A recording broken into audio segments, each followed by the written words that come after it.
আজ নিয়ে যাবো একদম টেস্টি লাঞ্চ। চলো তোমাদের সাথে শেয়ার করি কি কি বানালাম। তো প্রথমেই একটা পেস্ট বানিয়ে নিব, টমেটো, পেঁয়াজ, রসুন আর দুটো কাজু দিয়েছি আর বাস কাঁচা লঙ্কা দিয়ে পেস্টটা বানিয়ে নিয়েছি। এটা পরে বানাবো, পেস্টটা দিয়ে কী কাজ পরে দেখাচ্ছি। প্রথমে এখন কড়া গরম করে বাটার একটু দিয়ে তারপর এই রসুনগুলো একটু লাল লাল করে ফ্রাই করে তারপর পেঁয়াজগুলো ফ্রাই করে নিচ্ছি।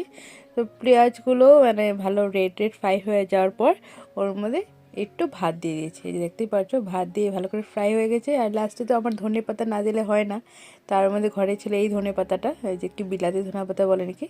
তো এটা দিয়ে বাস ফ্রাই করে নিয়েছি, হয়ে গেছে আমার কি বাটার গার্লিক রাইস। তো যাই হোক, ওইটা হয়ে গেছে। এখন আরেকবার আবার কড়াতে একটু তেল দিয়ে পেঁয়াজগুলো ফ্রাই করে নিচ্ছি। আর এদিকে বয়েল করে নিয়েছিলাম গ্রিন মুগ। তো এই পেস্টটা যে বানিয়েছিলাম প্রথমেই, তো এই পেস্টটা এখানে অ্যাড করে দেবো।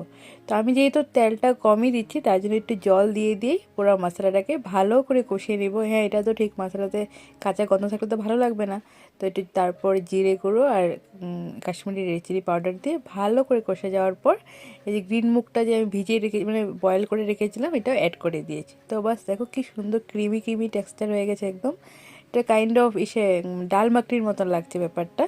তো লাস্টে ধনেপাতা অ্যাড করে দিয়েছি। তো সবাই মানে এগ তড়কা বলে, তড়কার ডাল বলে, তো এগ ইউজ করতে পারে, কিন্তু আমি তো এগটা অ্যাভয়েড করছি কারণ আমার একটু ফেসে প্রবলেম হয়ে যায় তার জন্য। আর একটু বাটার বা লাস্টে দিয়ে দিলে আরও বেশি ভালো লাগবে। তো আমি ঘি অ্যাড করেছিলাম। তো এই হলো আমার লাঞ্চ রেডি। তো এখন অনেকটা দেরি হয়ে গেছে, তো চলো অফিসের জন্য বেরিয়ে পড়ি। আর এই যে দেখো দুপুরবেলা অফিসে টেস্টি টেস্টি লাঞ্চও করে নিচ্ছি। তো চলো নেক্সট ব্লগে দেখা হচ্ছে, টাটা।